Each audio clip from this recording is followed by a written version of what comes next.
Welcome back to our channel DMT logics. ఈ క్లాస్లో మనం ఇండియన్ ఫెడరల్ సిస్టమ్ అనే పేపర్లో యూనిట్ 1లో ఉన్నటువంటి మోస్ట్ ఇంపార్టెంట్ క్వశ్చన్స్ని డిస్కస్ చేయబోతున్నాం. సో ఫస్ట్ క్వశ్చన్ ఏంటో చూడండి నాన్న.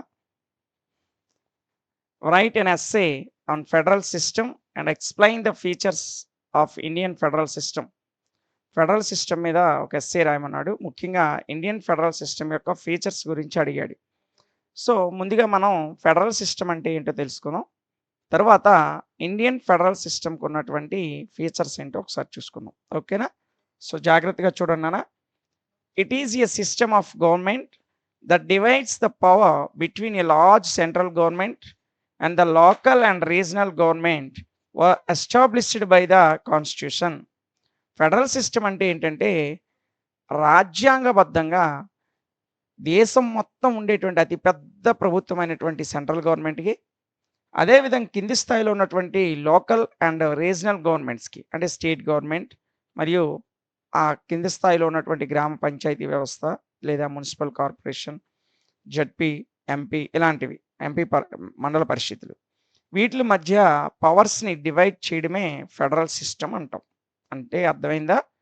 దేశంలో ప్రభుత్వాలు 3 రకాలుగా ఉంటాయి.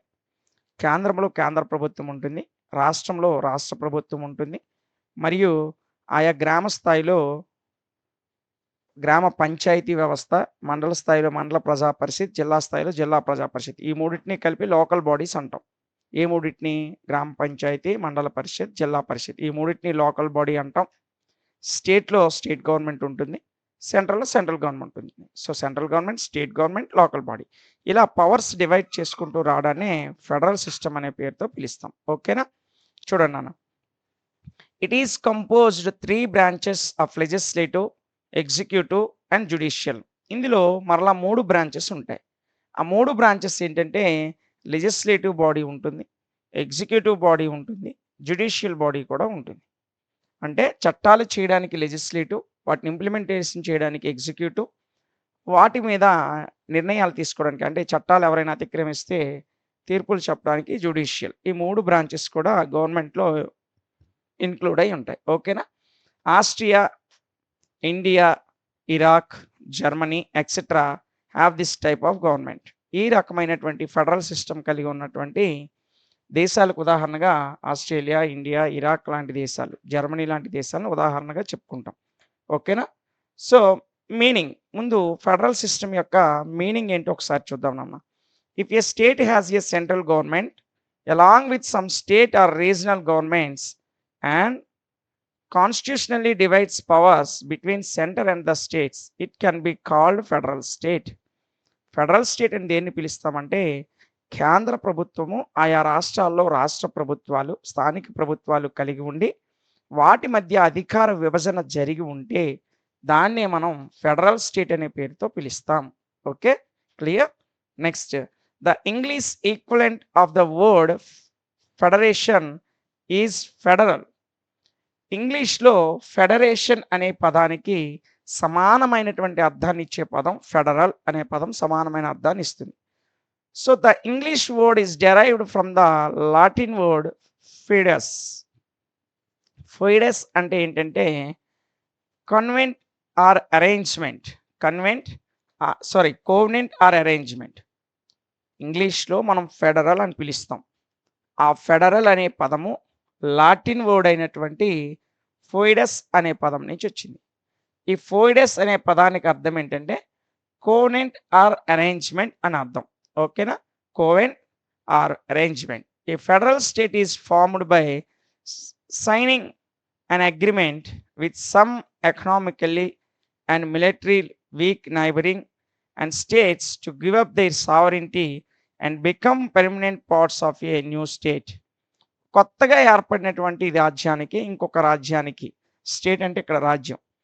సో ఫెడరల్ సిస్టంలో ఒక రాజ్యానికి ఇంకొక రాజ్యానికి సావరెంటీని ప్రొవైడ్ చేయడం, అంటే సార్వభౌమాధికారం.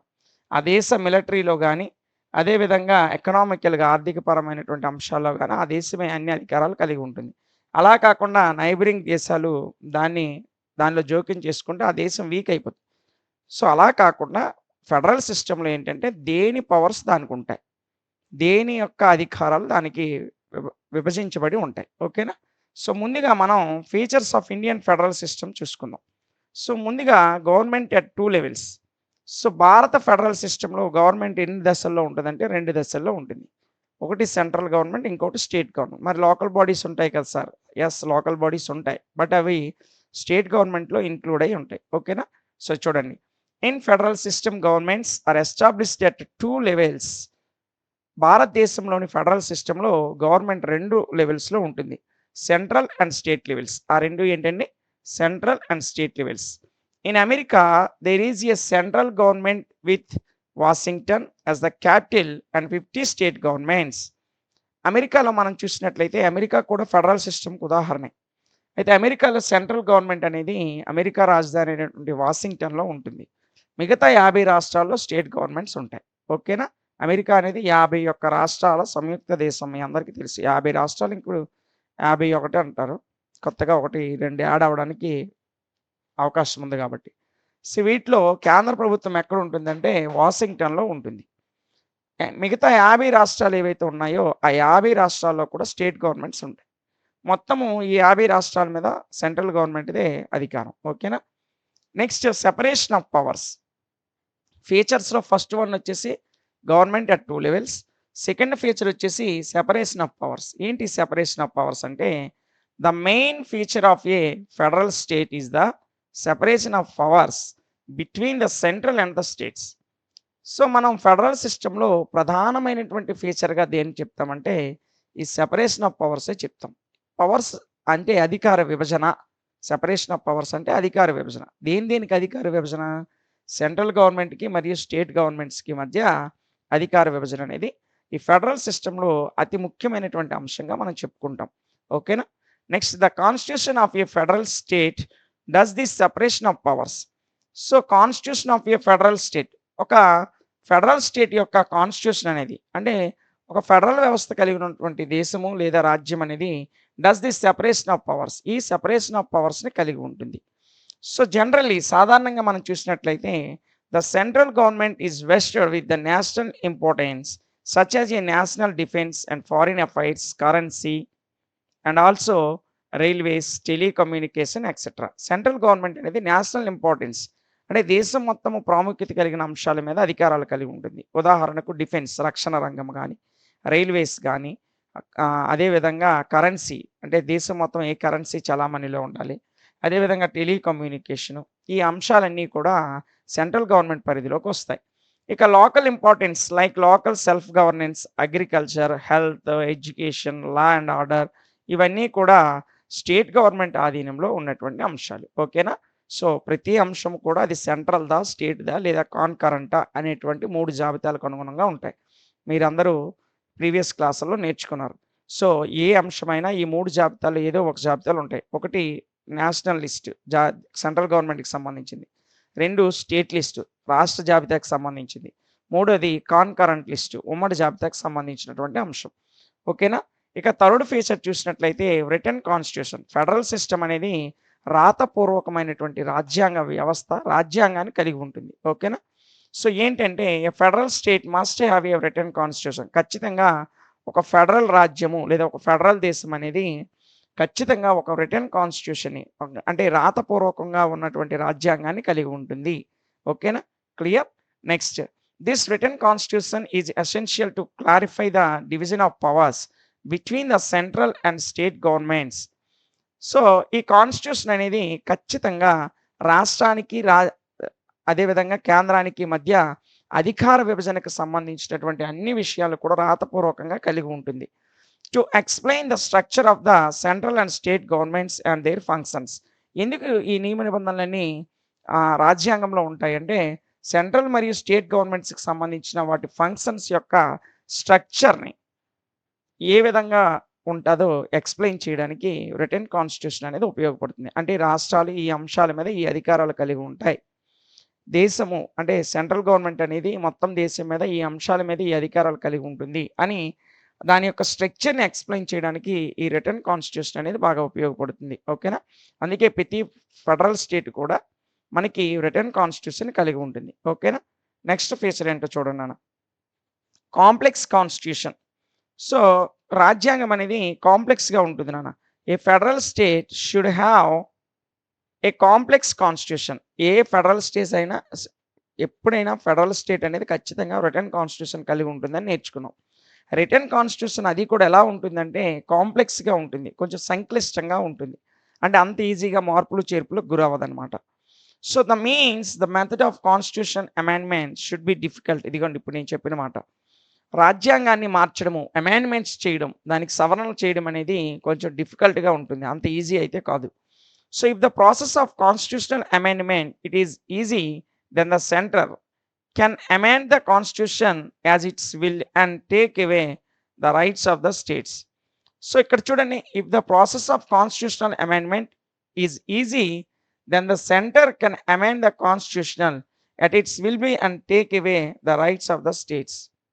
సో, రాష్ట్రాల యొక్క హక్కులకు వ్యతిరేకంగా సెంటర్ అనేది అమెండ్‌మెంట్ చేయడం అనేది అంత ఈజీ కాదు. రాష్ట్రాల అనుమతితోనే ఏదైనా అమెండ్‌మెంట్ చేయడానికి అవకాశం ఉంటుంది. సో, కొన్ని విషయాల్లో సెంటర్ ఖచ్చితంగా రాష్ట్రాల యొక్క రైట్స్‌కి దూరంగానే, రైట్స్‌తో సంబంధం లేకుండానే అమెండ్‌మెంట్ చేయగలదు. కొన్ని విషయాలు చేయగలదు, కొన్ని విషయాలు చేయలేదు. ఆ విషయం గుర్తుపెట్టుకోండి. ఇక ఫెడరల్ సిస్టమ్‌లో అతి ముఖ్యమైనటువంటి ఇంకొక అంశం ఏంటంటే హైకోర్ట్ అండి. ప్రతి రాష్ట్రాల్లో కూడా హైకోర్ట్ ఉంటుంది. దేశం మొత్తం ఒక సుప్రీం కోర్ట్ ఉంటుంది. ఆ విషయం మీ అందరికీ తెలుసు. So, the union state should have one high court or supreme court which in independent. So, federal సిస్టమ్‌లో ఒక హైకోర్ట్ లేదా సుప్రీం కోర్ట్‌ని కలిగి ఉంటుంది. ఇండిపెండెంట్ బాడీ ఇది. సో, ఏ రాజకీయ పార్టీలు గాని, ఏ ప్రభుత్వాలు గాని ఈ కోర్టులు విషయంలో జోక్యం చేసుకోవు. సో, రాష్ట్రాల్లో అతిపెద్ద కోర్టు హైకోర్టు, దేశంలో అతిపెద్ద కోర్టు సుప్రీం కోర్టు. ఓకేనా? A independent judiciary will ensure that the central and state governments work within their respective jurisdictions. అంటే రాష్ట్రాలు గాని, కేంద్రము గాని తమ యొక్క విధులకు అనుగుణంగా పని చేసుకోవాలి. అంతేగాని జ్యుడిషియరీ సిస్టమ్‌లో వేలు పెట్టకూడదు. అలా రాష్ట్రాలు, కేంద్రాల యొక్క జోక్యం లేకుండా ఈ ఫెడరల్ సిస్టమ్‌లో కోర్టులు అనేవి పనిచేస్తాయి. So, resolves disputes arising between the centre, states or between states.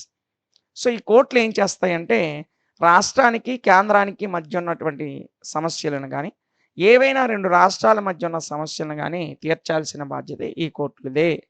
So, ఏదైనా రాష్ట్రంలో అంశాల మీద అయితే హైకోర్టు ఈ సమస్యలను పరిష్కరిస్తుంది. అలా కాకుండా 2 రాష్ట్రాల మధ్య గాని, ఒక రాష్ట్రానికి, కేంద్రానికి మధ్య గాని సమస్యలు తలెత్తితే ఆ దేశంలో ఉన్నటువంటి సుప్రీం కోర్ట్ అనేది ఈ సమస్యను పరిష్కరిస్తుంది. ఓకేనా? నెక్స్ట్ డ్యూయల్ సిటిజన్‌షిప్, ద్వంద్వ పౌరసత్వం. ఏంటి డ్యూయల్ సిటిజన్‌షిప్ అంటే citizens of federal states hold dual citizenship. ఈ ఫెడరల్ స్టేట్స్‌లో సిటిజన్స్ డ్యూయల్ సిటిజన్‌షిప్‌ని కలిగి ఉంటారు. అంటే ఏంటో ఒకసారి చూద్దాం. Every citizen has the citizenship of the state and the national. ప్రతి పౌరుడు కూడా రాష్ట్ర పౌరసత్వాన్ని పొందుకుంటాడు. ఆ దేశం యొక్క పౌరసత్వాన్ని కూడా కలిగి ఉంటాడు. ఉదాహరణకి citizens of USA and Switzerland have dual citizenship. So, అమెరికాలో ఉన్నటువంటి పౌరులు, స్విట్జర్లాండ్‌లో ఉన్నటువంటి పౌరులు ఈ డ్యూయల్ సిటిజన్‌షిప్‌ని కలిగి ఉంటారు. ఓకేనా? సో, ఆ రాష్ట్ర పౌరసత్వాన్ని పొందుకుంటారు.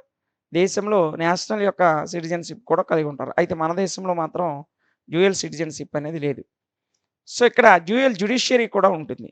ఏంటంటే a federal state consist of a national constitution as well as state constitution. కొన్ని ఈ యొక్క మనకు సంబంధించినటువంటి ఈ జ్యుడిషియరీ సిస్టమ్‌ని మనం చూసినట్లయితే ఫెడరల్ సిస్టమ్‌లో కొన్ని దేశాలు 2 రాజ్యాంగాలు కలిగి ఉంటాయి. దేశం మొత్తానికి ఉన్నటువంటి రాజ్యాంగం ఒకటి, ఆయా స్టేట్స్‌కి అనుగుణంగా రాజ్యాంగాలు కూడా, ఆయా రాష్ట్రాలు కూడా రాష్ట్ర రాజ్యాంగాలు కలిగి ఉంటాయి. సో, దీనికి అనుగుణంగా ఫెడరల్ స్టేట్స్ అనేవి నేషనల్ కాన్స్టిట్యూషన్ మరియు అదేవిధంగా స్టేట్ కాన్స్టిట్యూషన్‌కి సంబంధించినటువంటి ఈ ఫెడరల్ విధానాన్ని కలిగి ఉంటాయి. So, that is each state in the federal state has a separate constitution. దీని అర్థం ఏంటంటే ఈ ఫెడరల్ స్టేట్స్‌లో ప్రతి రాష్ట్రం కూడా ఒక సెపరేట్ సిస్టమ్‌ని కలిగి ఉంటుంది. సెపరేట్ రాజ్యాంగాన్ని కలిగి ఉంటుంది. Example America has 50 state constitutions along with the US constitution. అమెరికాలో 50 రాష్ట్రాలు ఉన్నాయి. 51వ రాష్ట్రంగా కెనడాని చేరమంటున్నారు. అది తర్వాత విషయం. సో, ప్రస్తుతానికి 50 రాష్ట్రాలు ఉన్నాయి. ప్రతి రాష్ట్రానికి ఒక రాజ్యాంగం ఉంటుంది. ఆ రాజ్యాంగాలన్నీ కూడా ఏ రాజ్యాంగానికి అనుగుణంగా ఉంటాయంటే దేశం మొత్తానికి రాయబడినటువంటి యూఎస్ కాన్స్టిట్యూషన్ ఏదైతే ఉందో దానికి అనుగుణంగా ప్రతి రాష్ట్రం కూడా ఒక్కొక్క రాజ్యాంగాన్ని కలిగి ఉంటుంది. మన దేశంలో అయితే ఒకటే రాజ్యాంగం. దేశానికి అదే రాజ్యాంగం, రాష్ట్రాలకి అదే రాజ్యాంగం. సో, అమెరికా లాంటి రాష్ట్రాల్లో, స్విట్జర్లాండ్ లాంటి రాష్ట్రాల్లో ఒక్కొక్క రాష్ట్రానికి ఒక్కొక్క రాజ్యాంగం ఉంటుంది. మరలా దేశం మొత్తం ఒక రాజ్యాంగం ఉంటుంది. ఓకేనా? అందువలన అక్కడ డ్యూయల్ సిటిజన్‌షిప్ ఉంటుంది. డ్యూయల్ జ్యుడిషియరీ ఉంటుంది. అమెరికా, స్విట్జర్లాండ్ లాంటి దేశాల్లో. నెక్స్ట్ మనం ఇందులో ప్రతి విషయాన్ని డీటెయిల్‌గా మాట్లాడుకున్నాం. ఇక్కడ హైకోర్టు దగ్గర సుప్రీం కోర్ట్ గురించి కూడా మాట్లాడుకున్నాం. ఏదైనా రాష్ట్రాలకి మరియు సెంటర్‌కి మధ్య వివాదాలొస్తే రాష్ట్రాల మధ్య వివాదాలొచ్చినా సుప్రీం కోర్ట్ అనేది వాటిని పరిష్కరిస్తుంది. ఓకేనా? సో, ఇది ఇండియన్ ఫెడరలిజంలోని ఉన్నటువంటి ఇండియన్ ఫెడరల్ సిస్టమ్‌లో ఉన్నటువంటి ఫీచర్స్. ఓకేనా? సో, ఒకటికి 2 సార్లు వినండి. చాలా ఈజీగానే వచ్చేస్తుంది. Say an advantages and disadvantages of federal government. Federal గవర్నమెంట్‌కి సంబంధించి అడ్వాంటేజెస్ ఏంటి? డిసడ్వాంటేజెస్ ఏంటో దాని మీద ఒక వ్యాసం రాయమన్నాడు. సో, ఈ క్వెషన్ కూడా మనకు చాలా ఇంపార్టెంట్. ముందు ఫెడరల్ గవర్నమెంట్ గురించి ఒకటి 2 మాటలు మాట్లాడి దాని యొక్క అడ్వాంటేజెస్, డిసడ్వాంటేజెస్ చూద్దాం. ఓకేనా? సో, చూడండి. A federal government is a system that divides power between the central government and local state governments linked together by the national government. National government ద్వారా కేంద్ర మరియు రాష్ట్ర ప్రభుత్వాల మధ్య ఉన్నటువంటి సంబంధాలను దృష్టిలో పెట్టుకొని ఉండే వ్యవస్థే ఫెడరల్ గవర్నమెంట్. మనం ఆల్రెడీ ప్రీవియస్ క్వెషన్‌లో డిస్కస్ చేసాం. ఫెడరల్ గవర్నమెంట్ అంటే central government, state government, local బాడీస్‌తో కూడినటువంటి వ్యవస్థ అని చెప్పాం. సో, వాటి మధ్య ఉన్నటువంటి సంబంధాలకు అనుగుణంగా ఫెడరల్ గవర్నమెంట్ అనేది నిర్వచించబడతది. అయితే some areas of public life are under the control of the national government and some areas under the control of local governments. ఈ ఫెడరల్ సిస్టమ్‌లో కొన్ని ఏరియాస్‌లో పబ్లిక్ యొక్క లైఫ్ అనేది సెంట్రల్ గవర్నమెంట్ చేతిలో ఉంటుంది. కొన్ని ఏరియాస్‌లో స్టేట్ గవర్నమెంట్ చేతిలో ఉంటుంది. అయితే దీని యొక్క అడ్వాంటేజెస్ ముందుగా చూద్దాం. ఫెడరల్ గవర్నమెంట్ యొక్క అడ్వాంటేజెస్ చూసినట్లయితే ఫస్ట్ వన్ వచ్చేసి national integration and coordination of states rights. So, ఇదేంటి ఒకసారి చూద్దాం డీటెయిల్‌గా. According to A V Dicey, a federal state coordinates national integration and states rights. Federal states అనేది coordinates national integration and states rights. States రైట్స్‌లోను మరియు national ఇంటిగ్రేషన్‌లోను coordinate అయ్యి ఉంటుంది ఫెడరల్ సిస్టమ్ అనేది. ఫెడరల్ సిస్టమ్ అన్నా, ఫెడరల్ గవర్నమెంట్ అన్నా ఒకటే. ఈ మాట ఎవరు చెప్పారంటే ఏవి డైసీ అనేటువంటి స్కాలర్ చెప్పాడు. So, on the one hand the states enjoy their constitutional powers and on the other hand strive for national unity. So, ఒకవైపు రాష్ట్రాలు వారికి ఇవ్వబడినటువంటి హక్కులను ఎంజాయ్ చేయడం అంటే జలసాలు చేయడం కాదండి. అంటే వారి యొక్క హక్కులను వారు అనుభవిస్తూ, రాష్ట్రాలు అనుభవిస్తూ, మరొక వైపు దేశం యొక్క నేషనల్ యూనిటీ కోసం ప్రయత్నిస్తారు. And each state is a part of the union state. ఇందులో ప్రతి రాష్ట్రం కూడా యూనియన్ స్టేట్‌లో ఒక భాగమే. అంటే కేంద్ర దేశంలో ఒక భాగమే. ఓకేనా? నెక్స్ట్ సెకండ్ అడ్వాంటేజ్ అంటే బెనిఫిషియల్ టు బిగ్ స్టేట్స్. ఈ ఫెడరలిజం అనేది పెద్ద పెద్ద రాష్ట్రాలకి చాలా ఉపయోగకరంగా ఉంటుంది. ఏంటి ఒకసారి చూద్దాం. Federalism is beneficial to big states like America and India. ఇక్కడ బిగ్ స్టేట్స్ అంటే పెద్ద రాజ్యాలు అని అర్థం. సో, స్టేట్స్ అంటే రాష్ట్రాలని కాదు. ఎందుకంటే మనకు పాలిటీలో కొన్ని సందర్భాల్లో స్టేట్ అంటే రాష్ట్రం అనే అర్థంలో తీసుకుంటాం. కొన్ని సందర్భాల్లో స్టేట్ అంటే రాజ్యము లేదా దేశము అనే అర్థంలో తీసుకుంటాం. సో, ఆ విషయం మీ అందరికీ తెలిసిందే. అమెరికా, ఇండియా లాంటి పెద్ద పెద్ద దేశాల్లో ఈ ఫెడరలిజం అనేది చాలా బెనిఫిషియల్‌గా, చాలా ఉపయోగకరంగా ఉంటుంది. Federalism helps to promote coexistence and among people of different languages, religions and customs. ఎందుకంటే ఉదాహరణకు మన దేశమే తీసుకుందాం. మన దేశంలో అనేక రాష్ట్రాలున్నాయి. ఒక 28 రాష్ట్రాలున్నాయి. ఒక్కొక్క రాష్ట్రంలో ఒక్కొక్క లాంగ్వేజ్ మాట్లాడుతారు. సో, వేరు వేరు మతాల వాళ్ళున్నారు. వేరు వేరు ఆచార సాంప్రదాయాల వాళ్ళున్నారు. ఇలాంటి వేరు వేరు మతాలు, వేరు వేరు ఆచార సాంప్రదాయాలు, వేరు వేరు భాషలు ఉన్నటువంటి ప్రజల మధ్య యూనిటీని కల్పించడం కోసం ఈ ఫెడరలిజం అనేది చాలా వరకు సహాయపడుతూ ఉంటుంది. According to K C Wheare, federalism stands for unity in diversity and diversity in unity. Diversity in యూనిటీలో దేశం యొక్క ఐక్యత కొరకు ఫెడరలిజం అనేది నిలబడుతుంది అని ఎవరు చెప్పారంటే కేసీ వేర్ అనేటువంటి మహానుభావుడు చెప్పాడు. ఓకేనా? ఇది ఇంకొక రకమైనటువంటి అడ్వాంటేజ్. ఇక థర్డ్ వన్ వచ్చేసి సాటిస్ఫైయింగ్ రీజనల్ నీడ్స్ ప్రాంతీయ అవసరాలకు అనుగుణంగా ఫెడరల్ సిస్టమ్ అనేది ఉంటుంది. కాబట్టి ప్రాంతీయ అవసరాలని ఇది సాటిస్ఫై చేస్తుంది ఫెడరల్ సిస్టమ్ అనేది. సో, దీని గురించి ఒక 2 మాటలు మాట్లాడుకున్నట్లయితే in a federal state regional needs are met quickly. Federal స్టేట్‌లో రీజనల్ నీడ్స్ ప్రాంతీయ అవసరాలనేవి చాలా క్విక్లీగా తీరుతాయి. In this system, as the state governments work in different parts of the country along with the central government, there is an opportunity to address a regional leads. ఇక్కడ federal సిస్టంలో రాష్ట్ర ప్రభుత్వాలు, కేంద్ర ప్రభుత్వాలు ఉంటాయని మనకు తెలుసు. కేంద్ర ప్రభుత్వం యొక్క ఆ యొక్క విధి విధానాలకు అనుగుణంగా ఆయా రాష్ట్ర ప్రభుత్వాల ప్రాంతాల్లో ఉన్నటువంటి ప్రజల కొరకు పనిచేస్తాయి. అందువలన ప్రజలకు సత్వరంగా వారి యొక్క అవసరాలు తీరడానికి, వారి యొక్క అభివృద్ధికి వేగంగా అడుగులు పడడానికి అవకాశం ఉంది. దేశం మొత్తం ఒకటే గవర్నమెంట్ చూడాలంటే ఆలస్యం అవుతుంది. ప్లస్ అభివృద్ధి అనేది జరగదు. కాబట్టి ఆయా రాష్ట్రాల్లో రాష్ట్ర ప్రభుత్వాలు ఏ రాష్ట్ర అభివృద్ధి ఆ రాష్ట్ర ప్రభుత్వం చూసుకోవడం వల్ల రీజనల్ నీడ్స్ అనేవి, ప్రాంతీయ అవసరాలు అనేవి తొందరగా సెటిల్ అవ్వడం అనేది జరుగుతుంది. ఓకేనా. Next, world state ambition. So ఇది కూడా ఇందులో ముఖ్యమైనటువంటి అడ్వాంటేజ్గా చెప్తాం. వరల్డ్ స్టేట్ యాంబిషన్ ఏంటంటే, the federal system can be said to be the beginning of fulfilling the ambition of writers like Wells to establish world state or world government. World state లేదా world గవర్నమెంట్ని ఏర్పాటు చేయడానికి ఈ federal system అనేది ఈ యాంబిషన్ని fulfilling చేయడానికి ఒక ముఖ్యమైనటువంటి ప్రారంభంగా చెప్పబడుతుంది. ఈ విషయాన్ని చెప్పింది ఎవరంటే వేల్స్ లాంటి రైటర్స్ చెప్పారు. అంటే వరల్డ్ స్టేట్ లేదా వరల్డ్ గవర్నమెంట్, ప్రపంచ రాజ్యము అంటే ప్రపంచమంతా ఒకటే రాజ్యము లేదా ప్రపంచమంతా ఒకటే ప్రభుత్వము అనేటువంటి ఒక భావనని ఎస్టాబ్లిష్ చేయడానికి సో ఈ ఫెడరల్ సిస్టమ్ అనేది ఆ యాంబిషన్‌కి ఒక ప్రారంభం లాంటిది అని ఈ వేల్స్ లాంటి రైటర్స్ అభిప్రాయపడ్డారు. ఓకేనా. ఇవి ఇందులో ఉన్నటువంటి అడ్వాంటేజెస్. ఇక డిసడ్వాంటేజెస్ ఏంటో చూసినట్లయితే మరి ఉపయోగాలు ఉన్నప్పుడు దాని యొక్క ఉపయోగాలు లేకపోవడం కూడా ఉంటుంది. ప్రయోజనాలు, నిరుపయోగాలు. సో ఇందులో డిసడ్వాంటేజెస్ ఏంటో ఒకసారి చూసినట్లయితే ఫస్ట్ వన్ వచ్చేసి సమస్యలొస్తాయి. Disputes. In a federal system disputes may arise between the central and state governments or between states. ఈ ఫెడరల్ సిస్టంలో కేంద్ర ప్రభుత్వానికి, రాష్ట్ర ప్రభుత్వానికి మధ్య సమస్యలు రావచ్చు. లేదా 2 వేరు పక్కపక్కన ఉన్న రాష్ట్రాలు లేదా 2 వేరు రాష్ట్రాల మధ్య సమస్యలు రావడానికి అవకాశం ఉంది. Example, during Abraham Lincoln's presidency in 1860-65 in America, there was a major civil war between north and south over the abolition of slavery.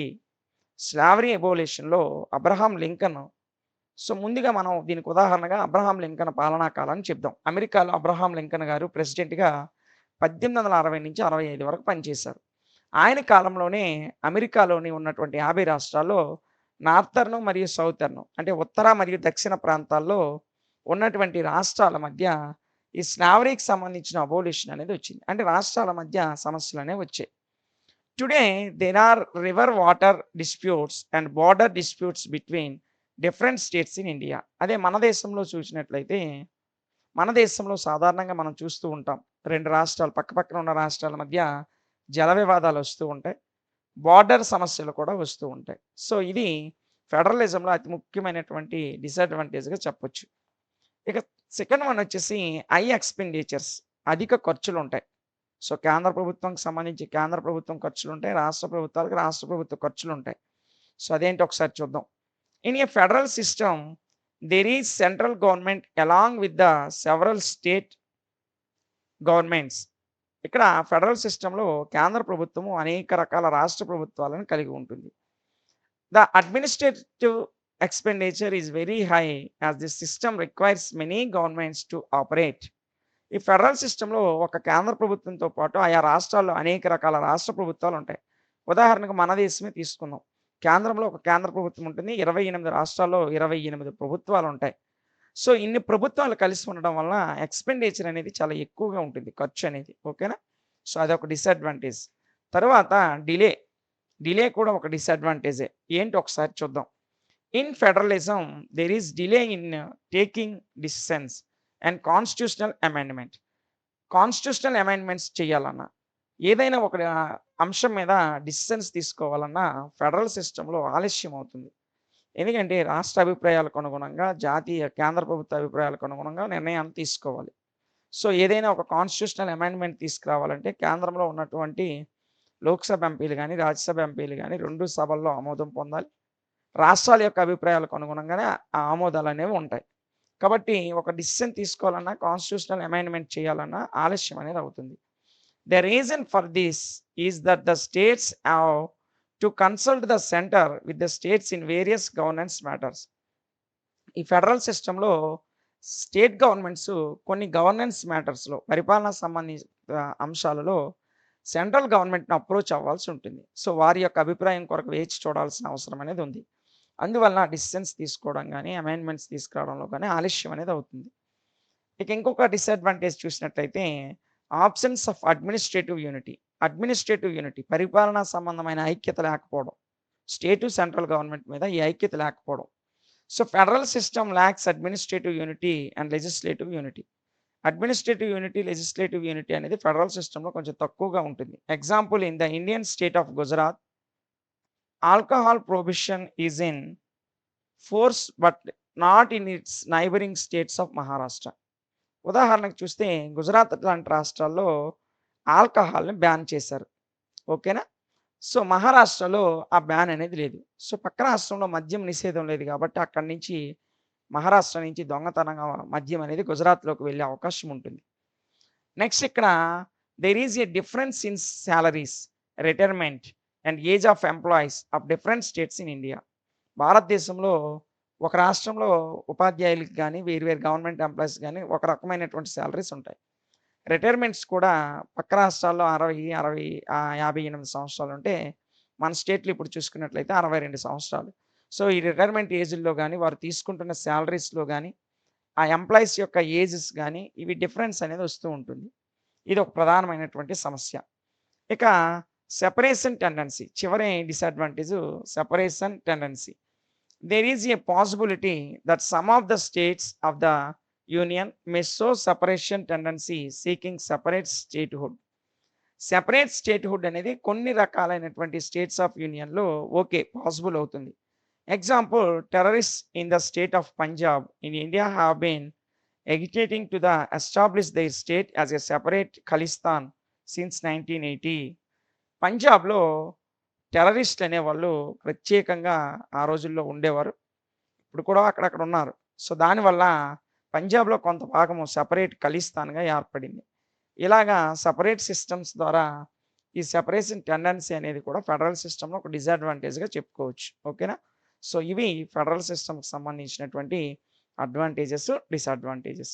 Right an essay on legislative relations between centre and states. కేంద్రానికి, రాష్ట్రాలకి మధ్య legislative relations ఏ విధంగా ఉంటాయి? So, ఈ question కూడా చాలా important. So, centre, state legislative relations ఏ విధంగా ఉంటాయో ఒకసారి చూద్దాం.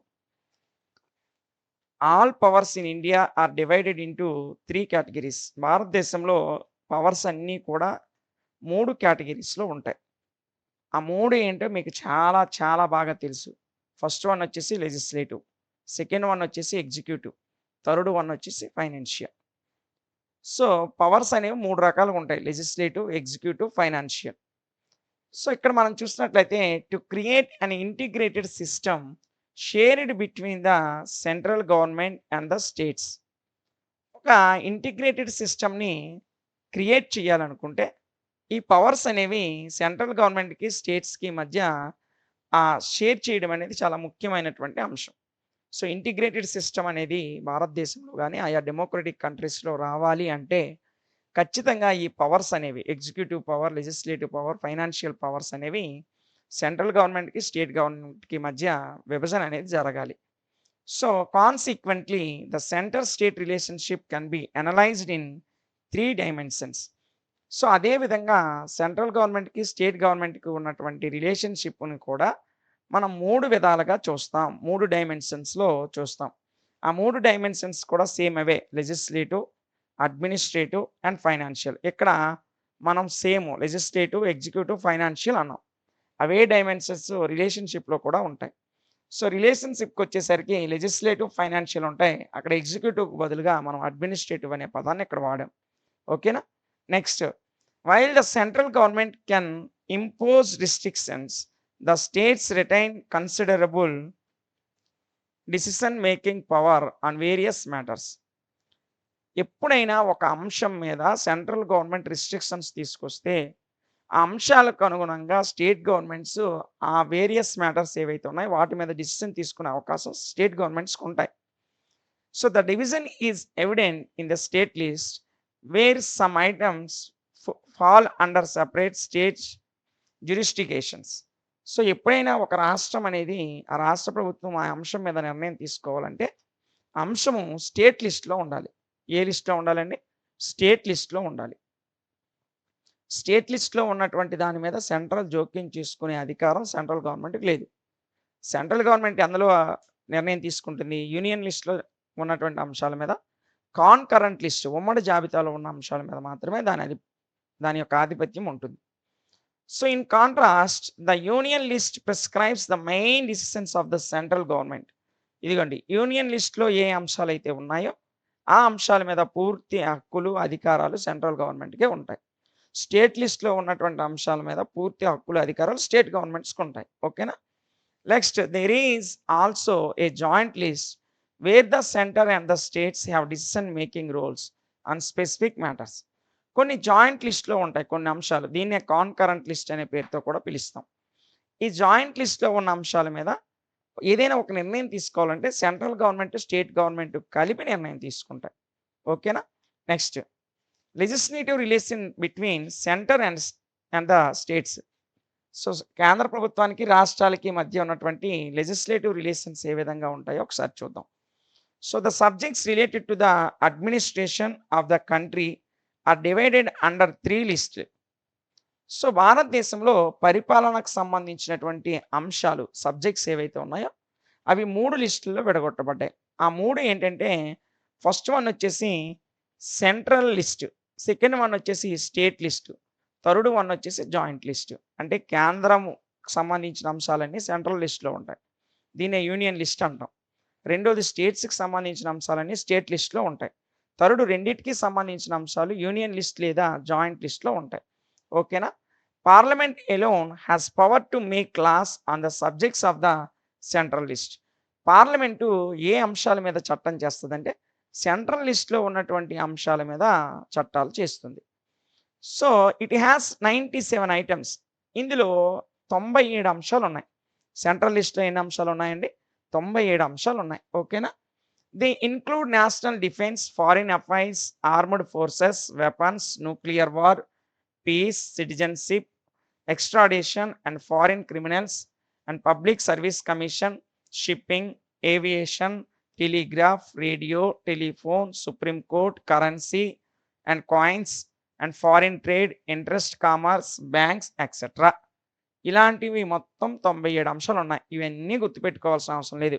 ఒక 4, 5 అంశాలు గుర్తుపెట్టుకోండి. చివరిలో ఎక్సెట్రా అని రాయండి సరిపోతుంది. సెంట్రల్ గవర్నమెంట్‌లో 97 అంశాలున్నాయి కదండీ! 97 రాస్తే మీకు టైం ఇక్కడే అయిపోతుంది. సో, సెంట్రల్ గవర్నమెంట్ అనేది 97 అంశాలు ఉన్నటువంటి సెంట్రల్ లిస్ట్‌లో ఏ ఏ అంశాలున్నాయో వాటి మీద చట్టాలను చేస్తుంది పార్లమెంటులో.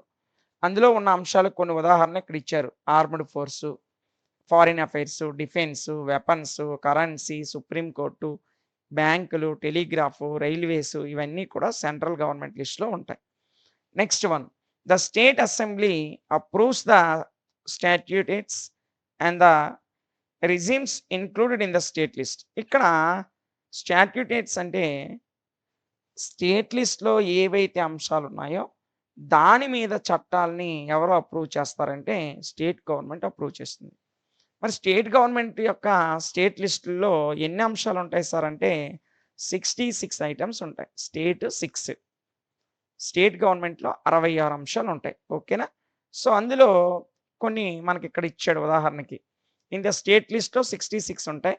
Important among them are agriculture, law and order, police, jails, water supply, panchayats, state public service commission etcetera.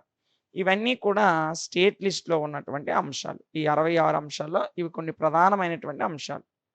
ఇందులో ఒక 4, 5 గుర్తుపెట్టుకోండి. అగ్రికల్చరు, పోలీసు, వాటర్ సప్లై, జైల్లు, స్టేట్ పబ్లిక్ సర్వీస్ కమిషన్. ఇలా ఒక 5, 6 గుర్తుపెట్టుకోండి సరిపోతుంది.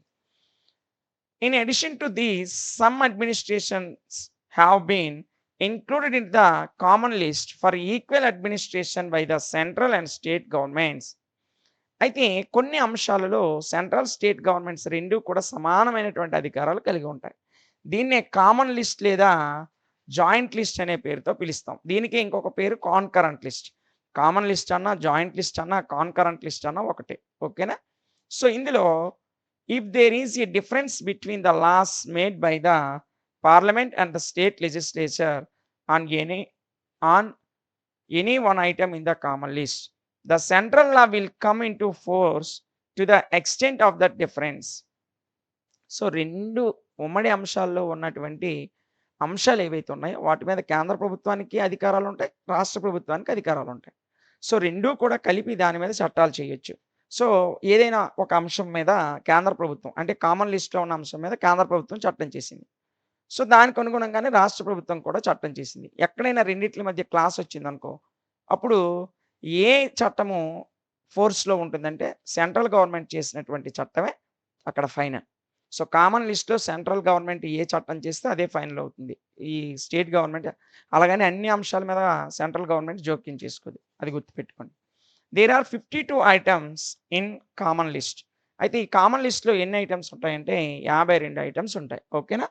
So, important among these or marriage, divorce, non agricultural lands, transfer of property, contracts, charitable institutions, food adulteration and economic and social planning etcetera. ఈ అంశాలన్నీ కూడా మనకు common లిస్ట్‌లో కనిపిస్తాయి. వివాహానికి సంబంధించిన వయస్సు రెండిట్లో ఏ గవర్నమెంట్ అయినా నిర్ణయించొచ్చు. డైవర్స్‌కి సంబంధించి పెళ్ళైన వెంటనే మళ్ళీ డైవర్స్‌కి సంబంధించి అంశాలు కూడా ఇవే చూసుకుంటాయి. లేదా నాన్ అగ్రికల్చరల్ ల్యాండ్స్ అంటే వ్యవసాయ భూములు కాకుండా బీడు భూములు ఉంటాయి. వాటి మీద చట్టాలు చేసే అధికారం రెండిట్లకి ఉంటాయి. ఇలా మొత్తం 52 అంశాలు ఉంటాయి. వాటిలో ముఖ్యమైన అంశాలు కొన్ని ఇచ్చాడు ఇక్కడ. ఓకేనా? Although the state legislature has the power to make laws on the subjects of the state list, that power is not unconditional. అయితే రాష్ట్రంలో రాష్ట్ర లిస్ట్‌లో ఉన్నటువంటి అంశాల మీద రాష్ట్ర ప్రభుత్వం చట్టాలు చేస్తుంది. అయినప్పటికీ, ఆల్దో అంటే అయినప్పటికీ, అంటే రాష్ట్రాలు మనకు సాధారణంగా ఏమనుకుంటాం, రాష్ట్ర జాబితాలో ఉన్న అంశాల మీద ఖచ్చితంగా రాష్ట్ర ప్రభుత్వమే అన్ని హక్కులు కలిగి ఉంటుంది. అదే చట్టాలు చేస్తుంది అనుకుంటాం. నిజమే. కానీ that power is not unconditional. ఆ అధికారం అనేది అన్‌కండిషనల్ కాదు. అంటే అన్ని అంశాలకు మాత్రం అది చెల్లదు. కొన్ని దేశంతో ముడిపడిన అంశాల్లో కేంద్ర ప్రభుత్వం జోక్యం చేసుకోవచ్చు. So, there are following limitations on the power of the legislature in terms of the constitution. అయితే కొన్ని అంశాల్లో రాజ్యాంగము దీనికి లిమిటేషన్స్ పెట్టింది రాష్ట్ర అసెంబ్లీలకి. ఏంటి ఆ లిమిటేషన్స్ చూసినట్లయితే, the Rajya Sabha May empower the parliament to make laws on the subject for a period of 1 year by passing a resolution by 2/3 majority on any item in the state list in the national interest. ఇదిగోండి, రాష్ట్ర లిస్ట్‌లో ఉన్నటువంటి అంశాల మీద అన్ని అంశాల మీద రాష్ట్ర ప్రభుత్వం చట్టాలు చేయలేదు. కొన్ని నేషనల్ ఇంట్రెస్ట్ ఉన్నటువంటి అంశాలు, జాతీయ ప్రాముఖ్యత, జాతీయ అభిరుచులకు అనుగుణంగా కొన్ని అంశాలు ఉంటాయి. దేశానికి సంబంధించి స్టేట్ లిస్ట్‌లోనే. ఆ అంశాల మీద రాజ్యసభలో 2/3 మెజారిటీ వస్తే ఆ మెజారిటీకి అనుగుణంగా కేంద్ర ప్రభుత్వమే నిర్ణయాలు తీసుకుంటుంది. This period can be extended for another year by another resolution if necessary letter. మొత్తము ఆ అంశాల మీద కేంద్ర ప్రభుత్వం 1 year పర్పస్ మీద నిర్ణయం తీసుకుంటుంది. ఒకవేళ అవసరమైతే ఆ 1 yearని మరొక 1 yearకి పొడిగిస్తుంది. తర్వాత బాధ్యత అంతా రాష్ట్ర ప్రభుత్వందే. ఓకేనా? Next, parliament makes all the laws with the legislature as to make when the president's rule in introduced in the state. రాష్ట్రంలో రాష్ట్ర ప్రభుత్వాలు ఉంటే పర్వాలేదు. ఒకవేళ అక్కడ ప్రభుత్వం రద్దు చేయబడి ప్రెసిడెంట్ రూల్ ఉందనుకోండి, ఏదైనా రాష్ట్రంలో రాష్ట్రపతి పాలన ఉందనుకోండి, అప్పుడు రాష్ట్రంలోని అంశాల మీద కూడా పార్లమెంటే చట్టాలు చేస్తుంది. ఓకేనా? Next, certain states may ask parliament to legislate on a subject specified in the state list for their collective benefit. కొన్ని రాష్ట్రాలు వారి యొక్క కలెక్టివ్ బెనిఫిట్ కోసం కేంద్ర ప్రభుత్వాన్ని ఆ రాష్ట్ర అంశంలో అంటే స్టేట్ లిస్ట్‌లో ఉన్న అంశాల మీద చట్టాలు చేయమని రాష్ట్రాలే అడుగుతాయి. ఎందుకు అడుగుతాయి అలాగంటే, వారి యొక్క కలెక్టివ్ బెనిఫిట్ కోసం రాష్ట్రాలే పార్లమెంట్‌ని అడుగుతాయి. అయ్యా, మా లిస్ట్‌లో స్టేట్ లిస్ట్‌లో ఉన్న ఈ అంశం మీద మా రాష్ట్రానికి చట్టం చేయండి అని. అలాంటప్పుడు కూడా పార్లమెంటు అంటే కేంద్ర ప్రభుత్వం అనేది రాష్ట్ర అంశాల్లో జోక్యం చేసుకుంటుంది. ఇక ఇందులో మనం జాగ్రత్తగా చూసినట్లయితే చివరగా Parliament is empowered to pass laws on the jurisdictions and the state list when a state of national emergency is introduced.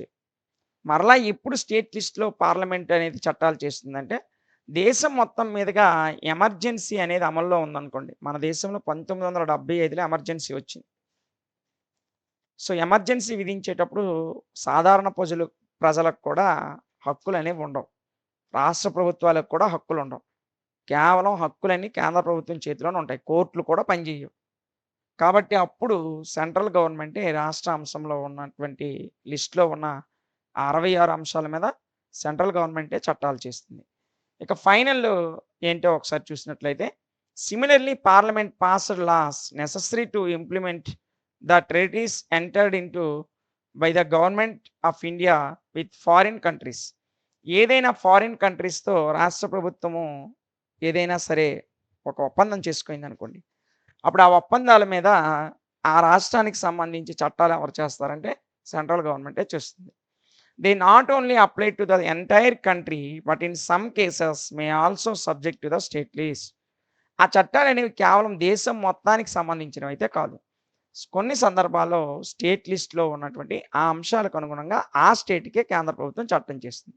ఇప్పుడు ఉదాహరణకు ఆంధ్రప్రదేశ్ ప్రభుత్వం అమెరికాలోని ఒక కంపెనీతో ఒప్పందం కుదుర్చుకుంది. అది నేషనల్ ఇంట్రెస్ట్ ఉన్నటువంటి ఒప్పందం.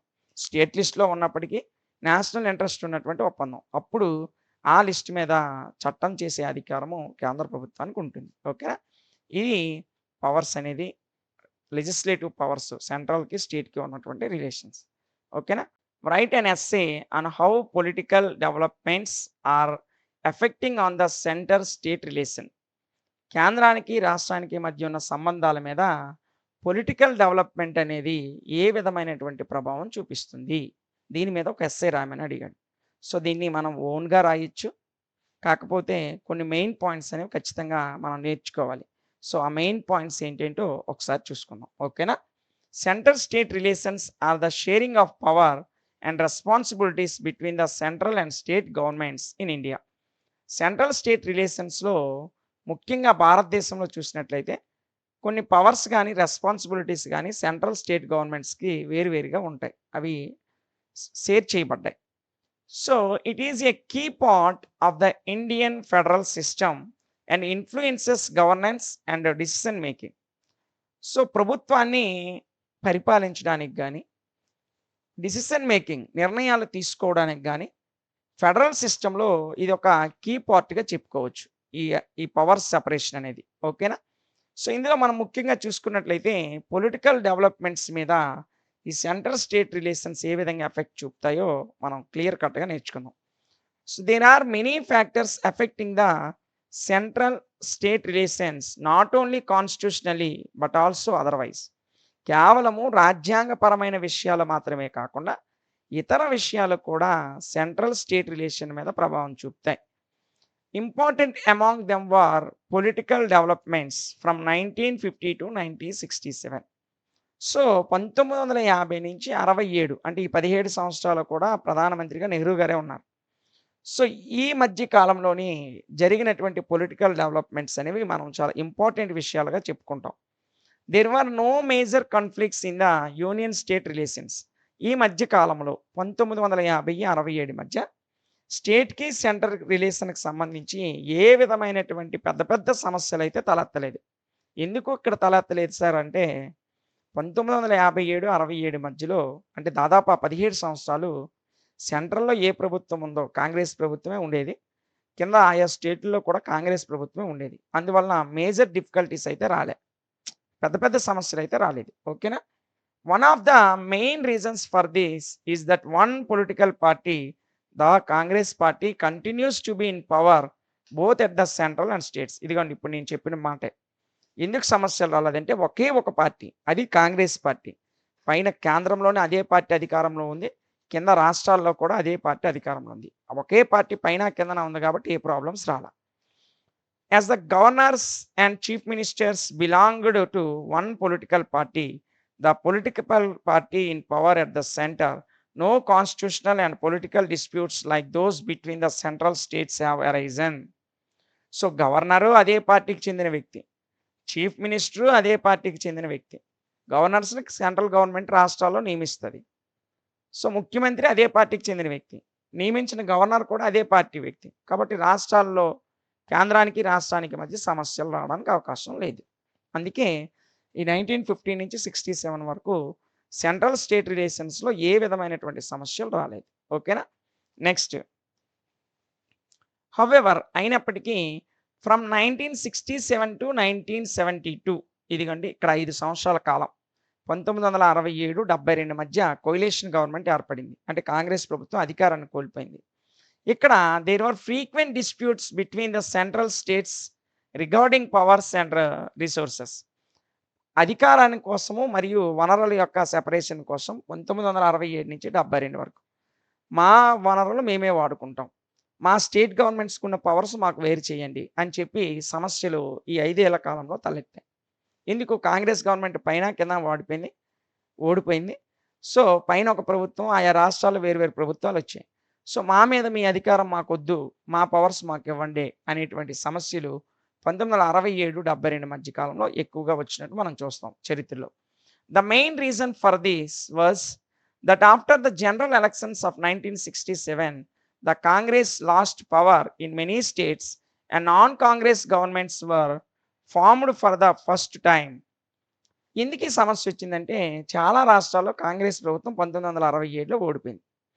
సో, 67లో పైన కేంద్ర ప్రభుత్వంలో కాంగ్రెస్ ఉన్నప్పటికీ కింద రాష్ట్రాల్లో కాంగ్రెస్ ప్రభుత్వం ఓడిపోయింది. అంటే అధికారం చేజిక్కించుకోలే.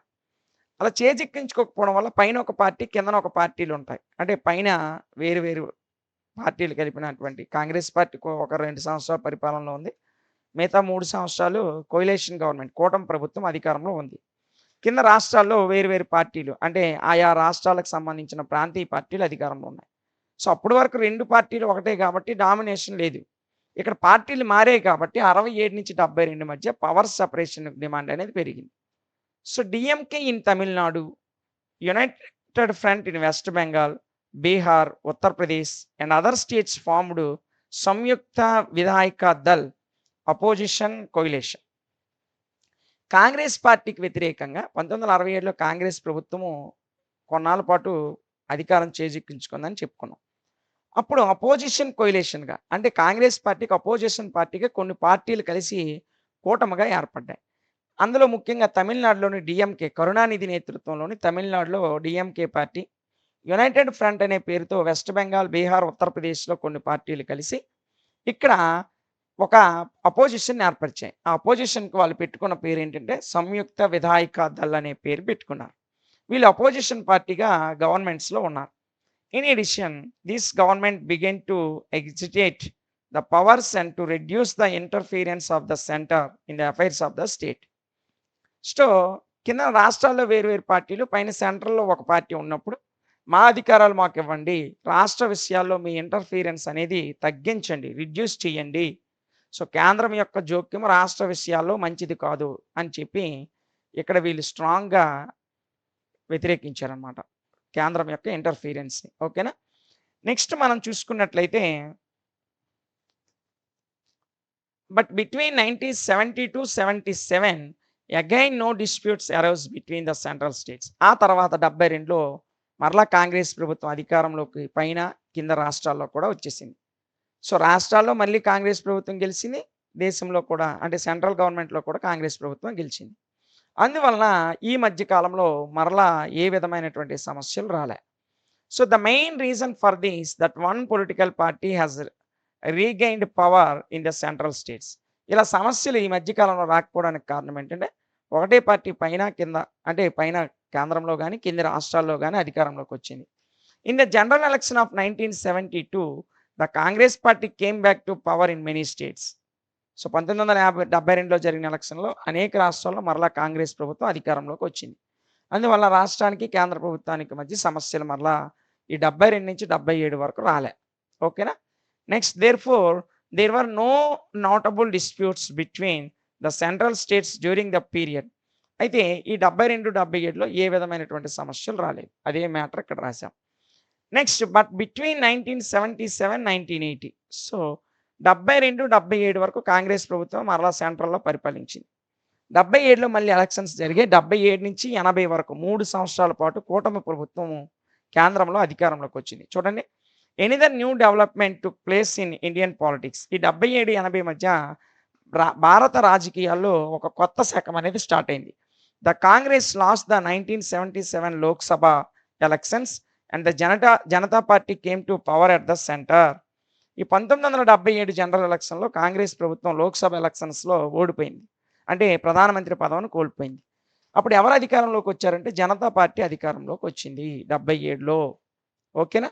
So and subsequently the Janata party came to power in many states in the state legislative elections in 1978 and the AIDMK with the Akali Dal in Punjab, the Jammu and Kashmir National Conference and the left coalition forming governments in West Bengal, the states tried to put pressure on the central for power. So Janata party అనేది కేంద్రంలో అధికారంలోకి వచ్చింది. అదే సమయంలో 1978 state legislative అసెంబ్లీకి జరిగిన ఎలక్షన్స్‌లో కూడా అనేక రాష్ట్రాల్లో జనతా పార్టీ అధికారంలోకి వచ్చింది. అయినప్పటికీ తమిళనాడులో ఏఐడీఎంకే గెలుపొందింది. With the Akali Dal in Punjab. పంజాబీలో అకాలీ దళ్ అనే పార్టీ అధికారంలోకి వచ్చింది. జమ్మూ అండ్ కాశ్మీర్‌లో National Conference, left coalition forming governments in West Bengal. West బెంగాల్‌లో లెఫ్ట్ కోalition అనేది గవర్నమెంట్‌ని ఫార్మేట్ చేసింది. ఇలా ఆయా రాష్ట్రాల్లో వేరు వేరు పార్టీలు అధికారంలోకి రావడంతో వీళ్ళు జనతా పార్టీ మీద ప్రెషర్ పెట్టారు. సెంటర్ చూడండి. Pressure on the centre for power. కేంద్రం మీద పవర్ కొరకు అంటే రాష్ట్రాలకు అధికారాల కోసం ఒత్తిడి తీసుకొచ్చారు. But Morarji Desai felt that there was no need to give more powers to the states and the fall of the Janata government also happen. So Janata గవర్నమెంట్‌లో మొరార్జీ దేశాయ్ కూడా రాష్ట్రాలకి పవర్స్ ఇవ్వడానికి పెద్దగా అంగీకరించలేదు. సో ఇన్ 1980 వచ్చేసరికి the Congress won a landslide victory in the by elections to the Lok Sabha and came to power at the centre. And in many states Congress governments were reformed in place of the Janata government. With this a normal state of central state relations was restored. మరలా 1977లో అధికారంలోకి వచ్చిన Janata party 3 సంవత్సరాల్లోనే అధికారం కోల్పోయింది. ఎందుకు? ఇవి కూటమిగా ఏర్పడి ప్రభుత్వాన్ని ఏర్పాటు చేశాయి. ఈ సెంట్రల్‌కిను మొరార్జీ దేశాయ్ అంగీకరించకపోవడంతో ఈ రెండిట్ల మధ్య సమస్యలొచ్చి ప్రభుత్వం పడిపోయింది 3 సంవత్సరాలకే. అప్పుడు మళ్ళీ 1980లో బై ఎలక్షన్స్ వచ్చాయి. ఆ బై ఎలక్షన్స్‌లో కాంగ్రెస్ ప్రభుత్వం అధికారంలోకి వచ్చేసింది. అధికారంలోకి ఒక కేంద్రంలోనే కాకుండా మిగతా రాష్ట్రాల్లో కూడా అధికారంలోకి వచ్చింది. అందువల్ల మరలా స్టేట్‌కి, సెంటర్‌కి మధ్య ఉన్నటువంటి ఈ పవర్స్ కోసము జరుగుతున్నటువంటి తగాదా ఆగిపోయింది. అయినప్పటికీ with the formation of non Congress governments in many states since 1983. So 1980 by ఎలక్షన్‌లో కాంగ్రెస్ ప్రభుత్వం గెలిచింది. 3 సంవత్సరాలకి ఆయా రాష్ట్ర అసెంబ్లీలకి ఎలక్షన్‌లు జరిగాయి. అప్పుడు కాంగ్రెస్ పార్టీకి కాకుండా మిగతా పార్టీలు, ఆ రాష్ట్రాల్లో ఉన్నటువంటి మిగతా పార్టీలు 1983లో అధికారంలోకి వచ్చాయి. There have been frequent disputes between the central states in terms of devolution of power, financial resources, central political interference, especially the governors of performance of his duties. So 1983లో ముఖ్యంగా మన రాష్ట్రంలో ఆంధ్రప్రదేశ్‌లో, అంటే అప్పుడు తెలంగాణ, ఆంధ్రప్రదేశ్ కలిసి ఉండేది. 83లో ఎన్టీ రామారావు గారి అధ్యక్షతన తెలుగుదేశం బంపర్ మెజారిటీతో గెలుపొందింది. తమిళనాడులో డీఎంకే గెలుపొందింది. పంజాబ్‌లో టీఎంసీ గెలుపొంది. ఇలా అనేక పార్టీలు గెలుపొందాయి. వీళ్ళు కేంద్ర ప్రభుత్వం మీద ఒత్తిడి తీసుకొచ్చారు 83లో. సెంట్రల్ అనేది మా యొక్క పొలిటికల్ విషయాల్లో సెంట్రల్ ఇంటర్ఫీరెన్స్ ఉండకూడదు. ముఖ్యంగా గవర్నర్ యొక్క పెర్ఫార్మెన్స్ అనేది, హిస్ డ్యూటీస్ అనేవి రాష్ట్రానికి అనుగుణంగానే ఉండాలి కానీ కేంద్రానికి ఏ విధంగా చెప్తే ఆ విధంగా గవర్నర్ పరిపాలించకూడదు. రాష్ట్రాలకి కొన్ని సంబంధిత ఫైనాన్షియల్ మ్యాటర్స్ గానీ, రిసోర్సెస్ గానీ వీటిలో రాష్ట్ర ప్రభుత్వాలకు పూర్తి అధికారాలు ఇవ్వాలి అని వీళ్ళు తీసుకొనొచ్చారు. అప్పుడు రాష్ట్రాలకి, కేంద్రానికి మధ్య ఉన్నటువంటి చర్చలు జరపడం కోసం మనకి సర్కారియా కమిషన్ అనేది వచ్చింది. దాని గురించి మనం సెకండ్ యూనిట్‌లో నేర్చుకుంటాం. ఓకేనా? సో ఇది కేంద్రానికి, స్టేట్‌కి మధ్య ఉన్నటువంటి రిలేషన్‌కి సంబంధించిన డిస్ప్యూట్స్. ఓకేనా? Write an essay on achievements of India's federal system. India's federal systems యొక్క అచీవ్‌మెంట్స్ గురించి ఎస్సే రాయమని అడిగాడు. ఇది చాలా చాలా ఇంపార్టెంట్. మీకు షార్ట్ ఆన్సర్ క్వెషన్‌కైనా వస్తుంది, లాంగ్ ఆన్సర్ క్వెషన్‌కైనా వస్తుంది. సో మన ఇండియా ఫెడరల్ సిస్టమ్ ఏ విధమైనటువంటి అచీవ్మెంట్స్ సాధించిందో ఒకసారి చూద్దాం. The Indian constitution is regarded to be a federal structure since it provides clear demarcation of boundaries between the central and state governments similar to the United States. United States అమెరికాలో ఉన్నటువంటి America సంయుక్త రాష్ట్రాలకి federal సిస్టంలో ఏ విధమైనటువంటి limitations ఉన్నాయో అలాగే భారతదేశంలో central government కేంద్ర ప్రభుత్వాలకి మధ్య లిమిటేషన్స్ అనేవి కనిపిస్తున్నాయి. So India's legislative and executive powers are shared between the centre and the states. భారతదేశంలో లెజిస్లేటివ్ మరియు ఎగ్జిక్యూటివ్ పవర్స్ అనేవి సెంట్రల్ గవర్నమెంట్కి స్టేట్ గవర్నమెంట్కి షేర్ చేయబడ్డాయి, పంచబడ్డాయి. The Indian constitution is federal in form of unitary in spirit. Indian constitution అనేది federal సిస్టమ్ని కలిగి ఉంది. ఏ form? In form and unitary in spirit. So సమాఖ్య వ్యవస్థ అనేది ఫెడరల్ సిస్టమ్, తెలుగులో సమాఖ్య వ్యవస్థ అంటాం. ఇండియన్ ఫెడరల్ సిస్టమ్ అనేది ఒక యూనిటరీ, ఒక ఐక్యతతో కూడుకున్నటువంటి వ్యవస్థ. అంటే సెంట్రల్ గవర్నమెంట్, స్టేట్ గవర్నమెంట్ అన్నీ కూడా ఒకదానితో ఒకటి ఐక్యత కలిగి ఉంటాయి భారతదేశంలో. This means the both central and state governments have their own powers. So వాటి స్పిరిట్కి అనుగుణంగా ఫామ్ అవుతాయి, యూనిటరీగా ఏకైకమైనటువంటి వ్యవస్థలుగా ఉంటాయి. అంటే సెంట్రల్ గవర్నమెంట్ పవర్ సెంట్రల్ గవర్నమెంట్కి ఉంటాయి, స్టేట్ గవర్నమెంట్ పవర్ స్టేట్ గవర్నమెంట్కి ఉంటాయి. ఓకేనా? Next, achievements of India's federal system.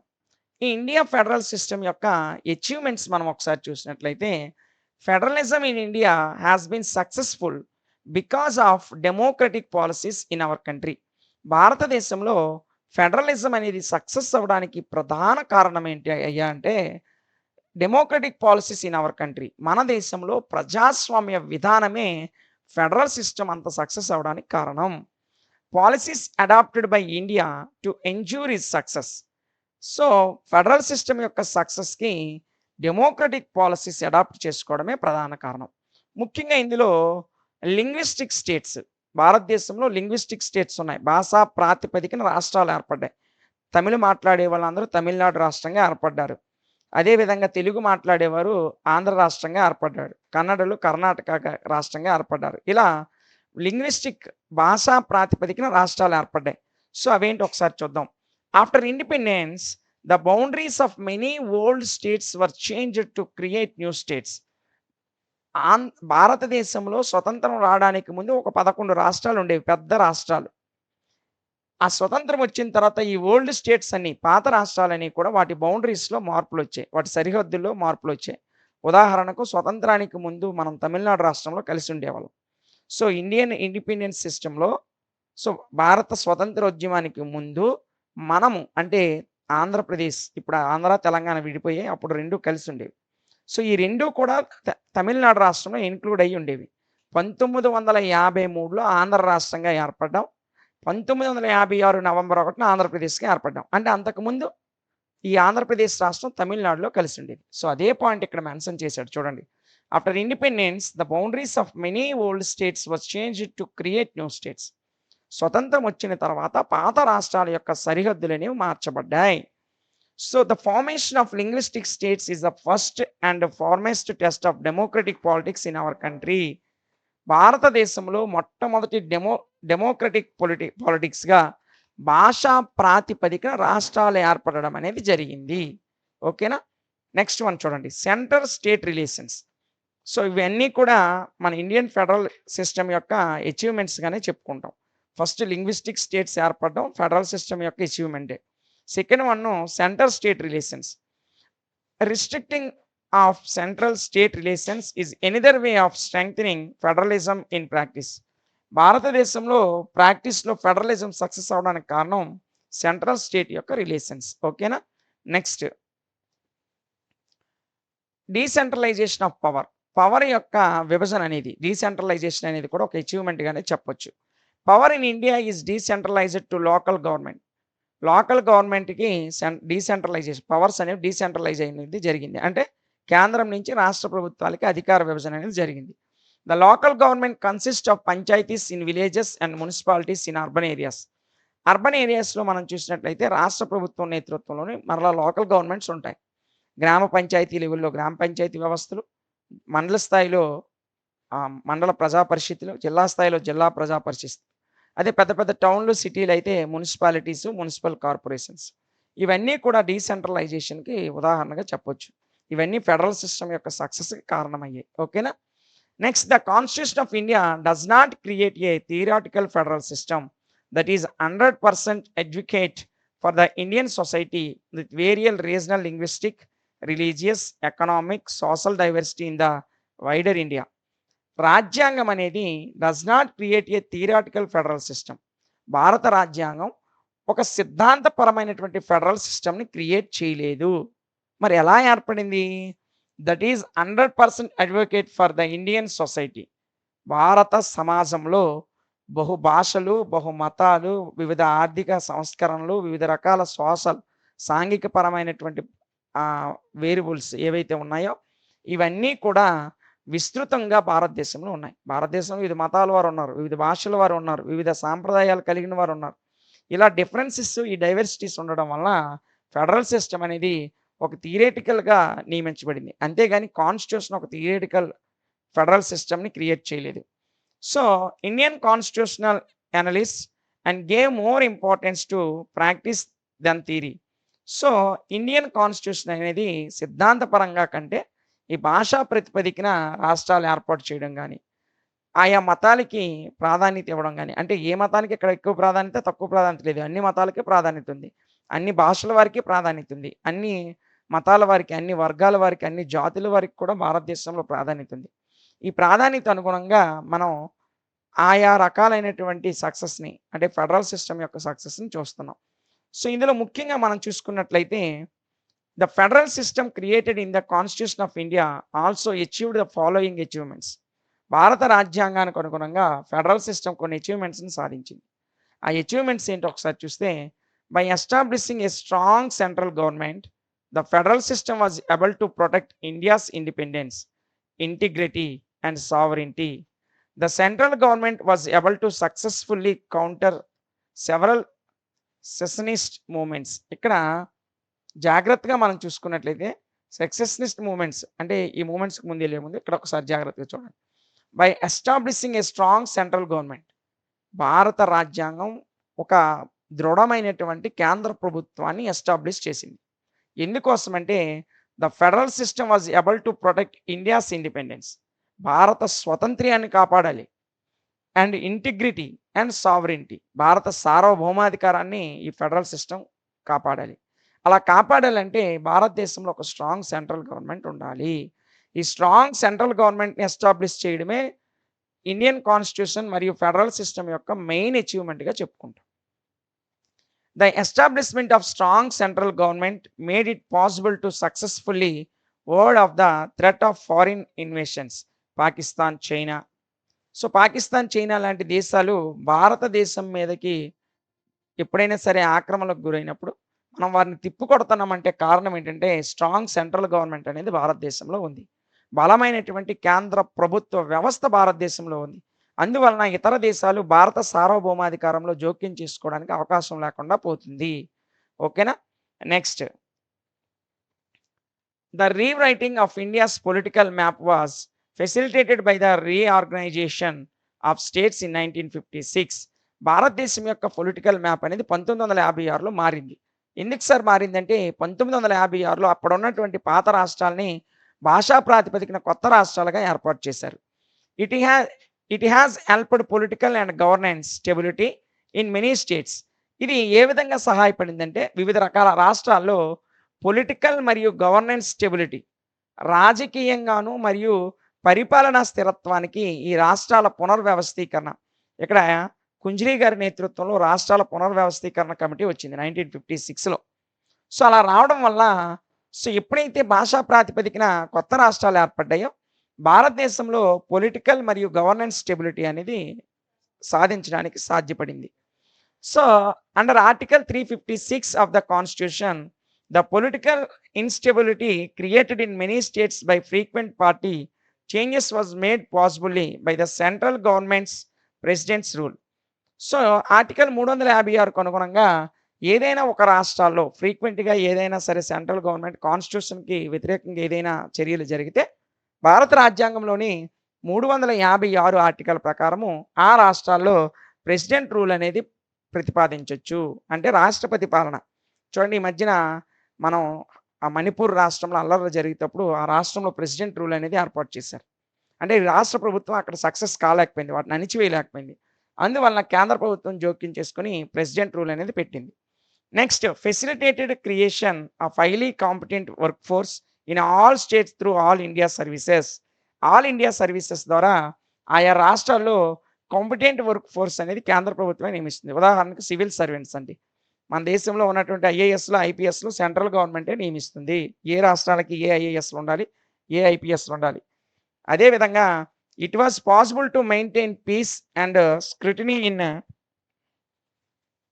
many states by providing military assistance to the respective state which pose a threat to peace and scrutiny.